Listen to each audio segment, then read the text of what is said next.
Kiroko kia umuthi matatu cia ukuui tauni-ini ya Nakuru ni icokereirie mihango yao thiini wa tauni thutha wa mucemanio na anyiti itemi ruhonge-ini rwa ukuui hamwe na gavana wa kaunti iyo Kinyanjui kuringa ihiga guku makiuga Kinyanjui ndari na wiki tiga o gutia mutaratara uria wahetokirio ni bunge ya kaunti wa gwitikiria ngari igiri gukua o thitinji-ini.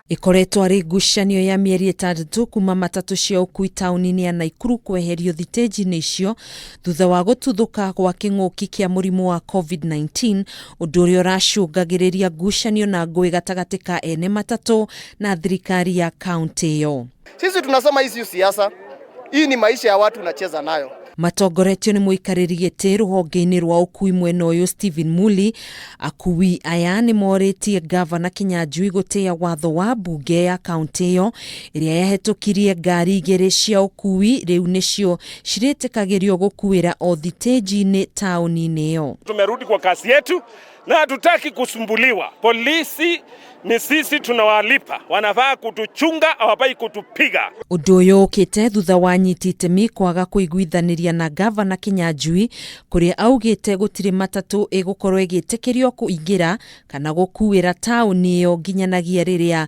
magakirwo thitinji ingi njeru. Na tunaomba gavana, huu si wakati wa kusukumana, kila mtu ako na shida. Huwezi kuwa unatuambia utajenga stage ambayo itakamilika mwaka moja na nusu ijayo. Sisi hatuna ubaya na yeye hata kidogo. Na sisi hapana wanasiasa, sisi ni wanabiashara. Oho ene matatu ni mahinyiriirie kuga ni maguthingatithia mawatho mothe ma kwigita na murimu wa COVID-19 kuona namba ya arwaru a murimu uyu no ithiete na mbere na kuongerereka na gicunji kinene kaunti-ini iyo. Ukiangalia kwa hii stage iko na sanitizers, iko na mahali ya kuosha mkono na tumeanza kubeba watu. Members wetu nataka mukai gangari tuweze kufanya hii kazi. Kuhana uguo ni kuma na muthianiriro munene wa ngari mathaa meri tu thutha wa sako cia matatu itiganite kwambiriria mihango ya ukuui tauni-ini iyo.